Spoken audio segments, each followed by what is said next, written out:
lunar globe out because I started to film a video with this a little bit ago, but I realized I just didn't know anything.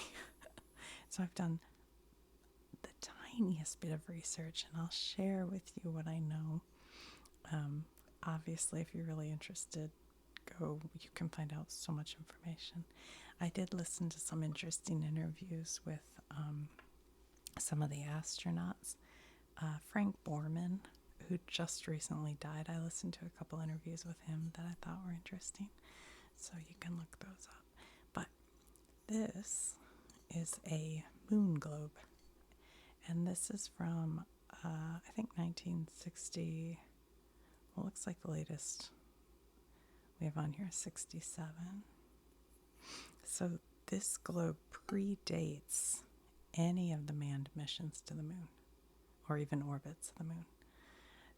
This has like the Luna 9 from 2366 USSR, Luna 13, the Surveyor 1 6266, Surveyor 3, these are USA, the Ranger 7 from 1964 USA, the Ranger 9 32465. So these, I believe, I haven't actually looked all these up, but these were unmanned spacecraft, like rockets, I think, that they just sent to the moon with the goal of, I know at least I looked up one of the Rangers, and the goal of it was to take photos right before impact. So they'd get photos of an area and be able to kind of see, what was on the surface of the moon.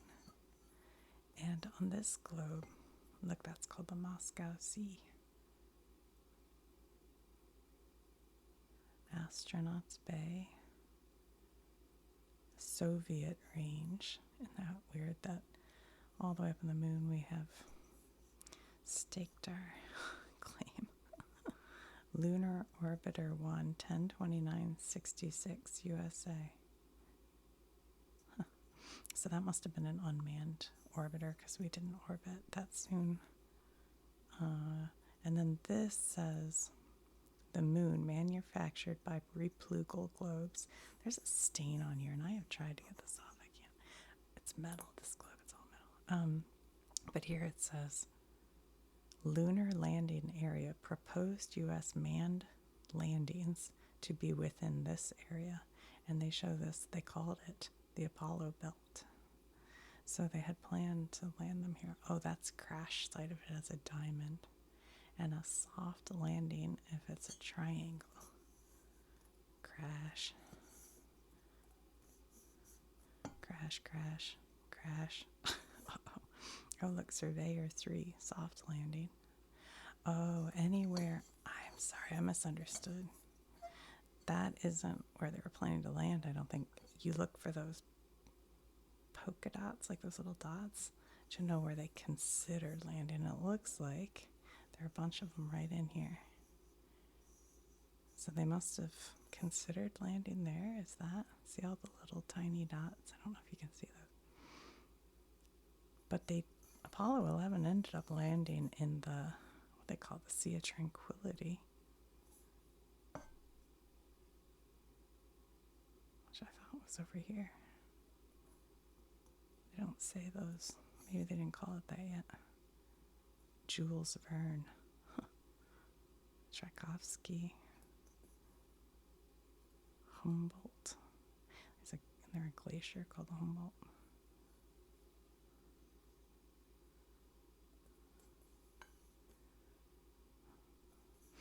I'm trying to see anything that says Sea of Tranquility, but I'm not seeing it. So maybe it wasn't called that until they landed there. Don't know. So that is one thing. And then I found this old map, the official map of the moon by Rand McNally. So we'll take a look at that. But I thought we could start by just seeing if they have anything about the Apollo, and I know they will, in the Dictionary of Cultural Literacy. Let's see what kind of things they have in here. have done a little bit of research so we can talk about basically the things before Apollo 11, because there's enough information and controversy about Apollo 11. But I'm not interested in that. What am I looking up? Apollo? Is that what it says? Right here. AAP Apollo Program 563.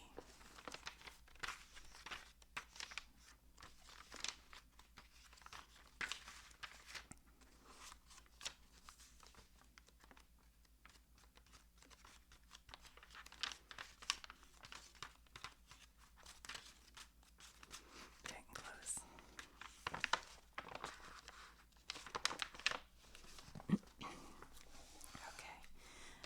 The Apollo program, a series of space flights undertaken by the United States with a goal of landing a man on the moon. Each Apollo flight carried a crew of 3 astronauts. The first lunar landing by humans was achieved by Apollo 11 on July 20th, 1969. 5 other successful lunar landings followed. The Apollo program ended in 1974. It was named after the Greek god of learning, Apollo. Neil Armstrong was the first man to set foot on the moon. All right.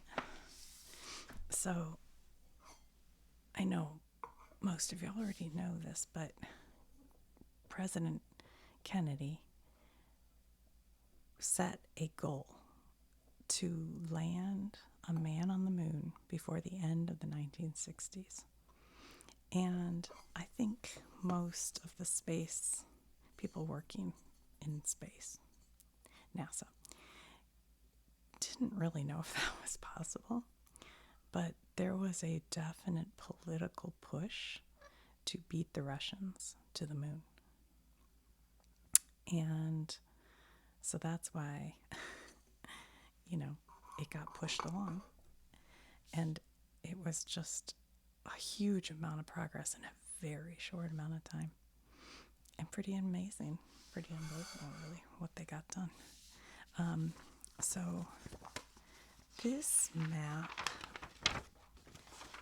it starts with Apollo 8. Well, before Apollo 8, there was Apollo 1.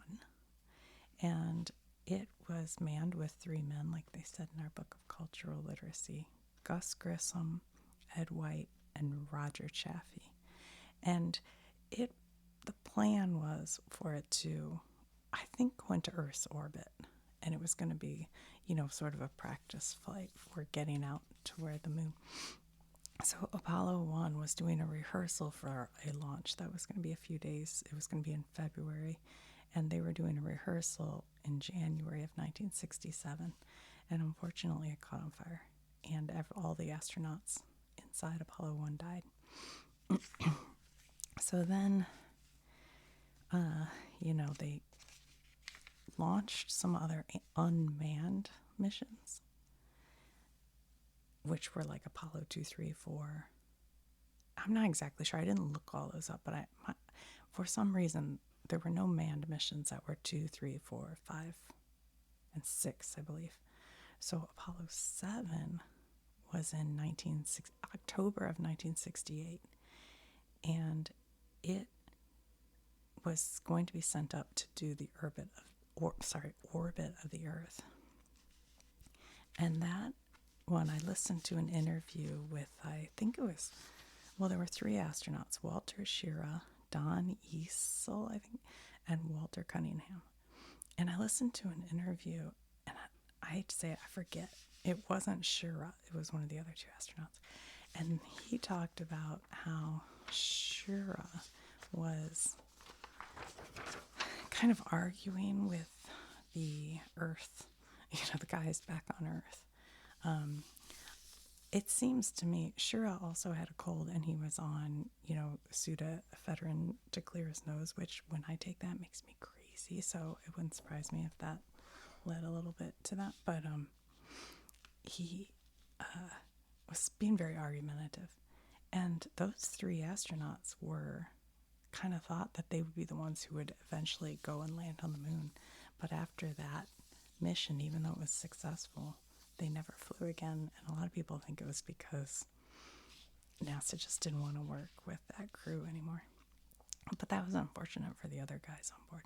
But Shira went on to sell nasal decongestants. So, okay, so then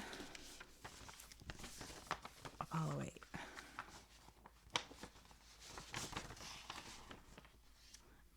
Move our globe over here. So this is pretty cool. We have this. Move my book of cultural literacy out of the way. Okay.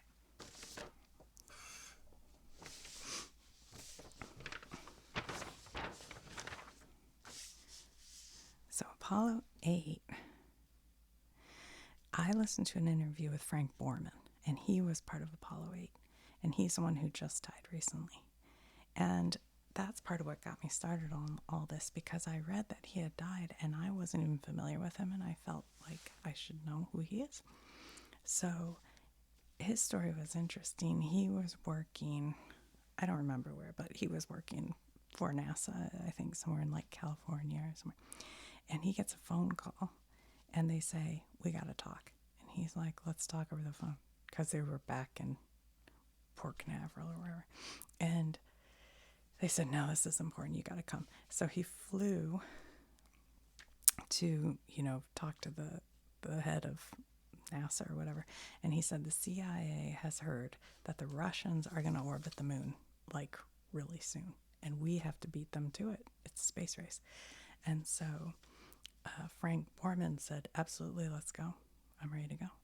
And, you have to remember, in just 1967, the plane had caught on fire, and basically people working at NASA were like, it's 50-50 whether you'll be able to make it to orbit, because this is the first time leaving Earth's gravitational pull. You're going outside of that. And they didn't know, they kind of knew. But, science isn't perfect. So they could have just flown off into deep space. But Frank Borman said, I was so confident of the ship. I knew it like the back of my hand. It was, I was totally confident. So Frank Borman, James Lovell, and Willie Manders take off December 21st, 1968, and they head into the moon's orbit. And they made it. And when Apollo 7, the one before this, made it to orbit the Earth, they sent back some video. Not video, they broadcast from space for the first time ever. But they didn't plan anything, and Walter Schirra didn't really want to do that because he felt like it got in the way of science. And so they kind of just floated around. They said they felt silly about it. So they had advised Frank Borman to have a plan for what to do when the cameras were on. And he said, well, what should I say? And they said, just something, I think they said like something important. And he's like, I don't know. I don't know what that means. So he contacted like a guy you knew who was a very educated, like English person, English major kind of guy, and he sort of didn't know. So he contacted somebody else, and that guy was, basically nobody could think, what do you say from space? So one of the wives overheard the guy worrying about this, I guess, and she said, well, why don't you start at the beginning and read from Genesis? So what Frank Borman did from outer space was read the beginning of Genesis, which I should have brought my Bible up here. But it's basically, out of nothing came light and space, whatever. Anyway, it was pretty. And then at the end, it was on Christmas Eve. And he said, Merry Christmas, Happy New Year to everybody. Anyway, and they took this photo. They were on like their, 10th rotation around the moon. And they kind of veered up, and they hadn't seen the Earth. It had been gray, like this really gray. And Borman said it was basically not very pretty. It was just either pitch black or gray, and you'd see these craters and stuff. But he said then they're going around and they kind of turned their ship up a little bit and they suddenly caught sight of the Earth rising. And he said he took photos, but they were black and white. But the one guy on board was a photographer and he ran and got color film and he took this photo of the Earth rising. And that ended up being, on the cover of magazines. They made a stamp out of it. A very well-known picture of the Earthrise. So that was Apollo 8. I'm trying to remember if there's anything else about that mission. Can't think of anything. But so then they take up Apollo 9. March 3rd of 1963, Apollo 9 leaves. And part of what they were doing was testing like the propulsion systems to see if for the moon crafts. And I would listen to a interview with, Russell Schweikert, David Scott. I don't know actually which one it was. That's sad, I didn't write it down. But one of those astronauts, and he was saying that one of the really important things they tested was the new spacesuits. He said the old spacesuits you could barely see out of or move around in, and these new ones you could move, but they'd never been tested in space. So they tested those along with, and this was important, the backpack that had a breathing apparatus, so you wouldn't have to be connected to the ship by a tether, and you could walk around on the moon. So that was a very important mission and a successful mission. So that's Apollo 9. Now, when this map was made, Apollo 10 hadn't happened yet. So Apollo 10 happens in May of 1969. So I don't know. So this must have been printed between March of 1969 and May of 1969. That's when this map was made. That's funny if they just waited a few more months. So Apollo 10 was the second to orbit the moon. And they did sort of a dress rehearsal of the lunar module. So they tested that. And then, so that's in May. And by July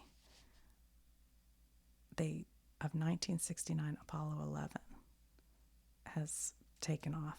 And they land on the Sea of Tranquility, or Tranquility Base. That's what it was called, Tranquility Base, on July 20th. So let's see, where's Tranquility? Do they have it on this map? Oh, it must be Sea of, it is called Sea of Tranquility. There's Sea of Tranquility. So I guess they didn't know. Sea of Tranquility. I don't know exactly where it landed, but anyway, around in here.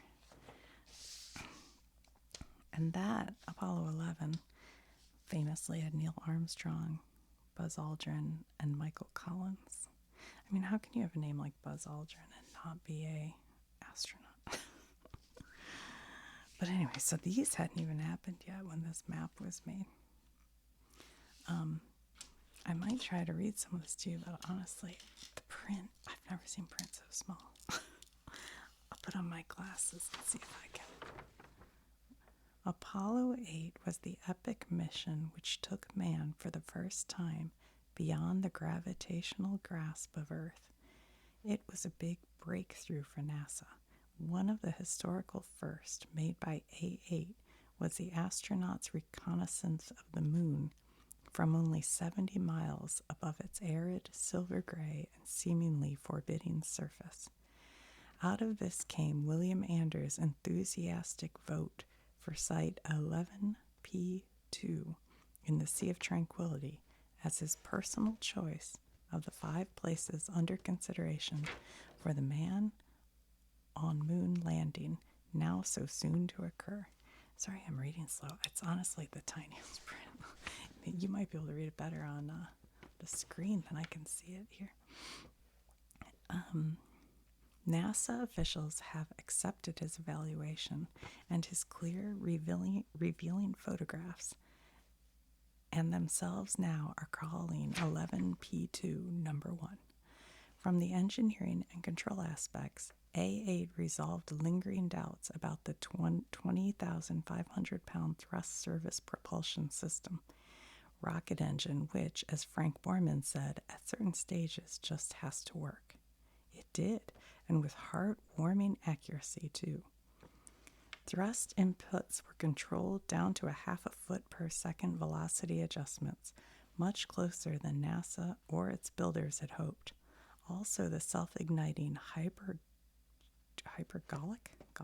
propellant 50-50 mix of monomethylhydrazine and UMDH as fuel, nitrogen tetroxide as oxidant, supplied thrust for an early mid-course translunar correction for insertion into lunar orbit for a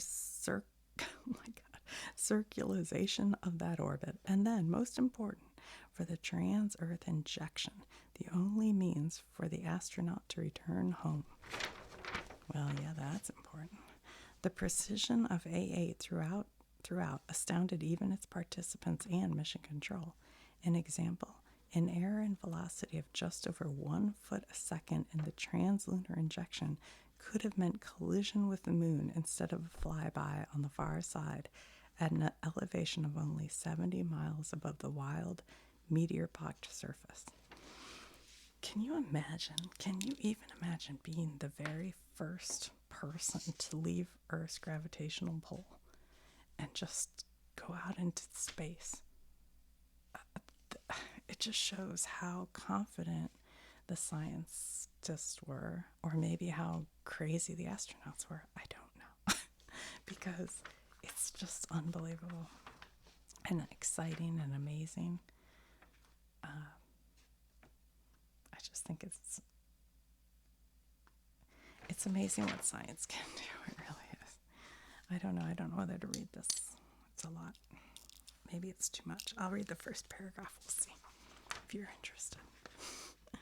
After the drama of its predecessor, Apollo 9 appeared workaday, but important decisions were contingent upon it. The flight introduced two operational levels, a fourth-generation space vehicle, the Lunar Landing Module. It is tiny and double-barreled, incapable of Earth re-entry, and actually only susceptible to final testing in its true environment, space. So, yeah. Somebody's car alarm's going off. Sorry if you hear that. So, yeah, so they're testing the lunar module. Schweikart went outside the LM and the portable life support system, strapped to his back, and did a successful 40-minute spacewalk along the handrail leading to the command module. That must have been who I listened to in an interview, because he talked about putting on the backpack and doing that. The walk proved that it will be possible for the moon landing astronauts to make their way back into the command module, even though mating hatches might be damaged in rendezvous maneuvers, or a docking, for some unforeseen reason, might be impossible to accomplish. I don't think I read this. The LM crew returned via tunnel to the command section, and after the LM was undocked, its ascent engine was commanded by radio signal to burn to depletion. Wow. This increased the LM's velocity and shifted its orbit, thus clearing the way for the command capsule to later carry out safe deorbiting and splashdown. So, I mean, it's pretty amazing that within, what did I say it was? It was I do have notes here, guys. 1967, Apollo 1 burnt up. But by 1969, we landed on the moon. I think it's amazing. It's pretty cool. And then I was reading, or maybe it was in one of the interviews, Apollo 11. or 12, 13, I think I think they went all the way up to like 16 and 17 were still landing on the moon. Well, 13, we know it. That's a great movie, by the way, if you haven't seen Apollo 13. But anyway, 16 and 17, I think, were the last ones. And part of that was public because the press started saying, why are we still landing on the moon? What's the point? And the astronauts say they were still gathering a lot of biologic information, just all kinds of things. But they stopped landing on the moon after that. Yeah, so these are all, this predates any kind of moon landings. These are all unmanned spacecrafts that crashed. But like I said, they were planned crashes. I don't think they were taking photos until the moment it crashed and sending them back. So they did get a lot of information from those flights. So yeah, this is dirty. I was going to try to clean it, but it won't come off. So, and then here's the map of the moon. But I think we've kind of covered it. I'm trying to think if there's, oh boy, folding a map. Men can go to space, but folding maps will never be easy. So I have my little notes over here. You want to see them? Apollo 1, February 1st, 1967 was planned. They were at a rehearsal on January 27th, and there was a fire.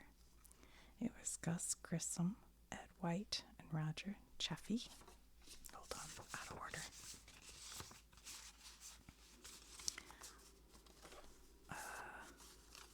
Apollo 7, October 11th, 1968, Earth orbit. Walter Schirra, Don, I guess that's Easel, Walter Cunningham. Apollo 8, December 21st, 1968, first to leave Earth's orbit and reach the moon. Frank Borman, who recently died, James Lovell, and William Anders. Apollo 9, March 3rd, 1969, tested propulsion systems, new spacesuit with backpack. I don't know, I didn't write down the astronauts, but I did listen to the interview. And you can find that. It was a BBC interview, I think. Apollo 10, May 18th, 1969, second to orbit the moon, dress rehearsal and tested lunar module. So this was a dress rehearsal for Apollo 11. Kind of a bummer if you're the astronaut on here and you don't get to be on 11, but I guess that's just the way it is. Apollo 11, July 16th, 1969, it took off. July 20th, it landed in Tranquility Base. Neil Armstrong, Buzz Aldrin, and Michael Collins.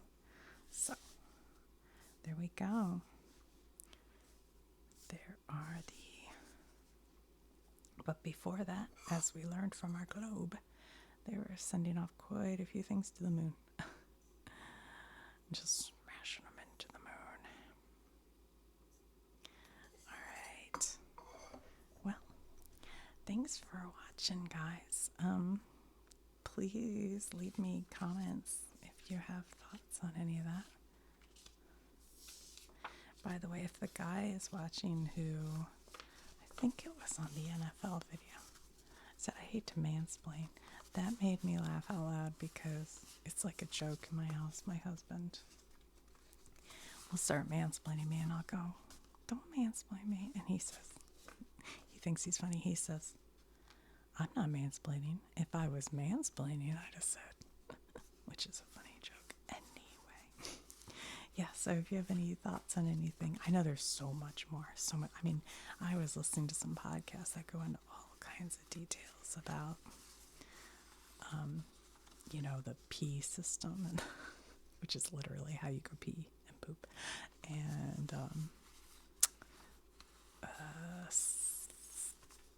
I don't know, Gus blowing his nose. I mean, you can hear all kinds of things. So, anyway, I hope you enjoyed that little vintage fun.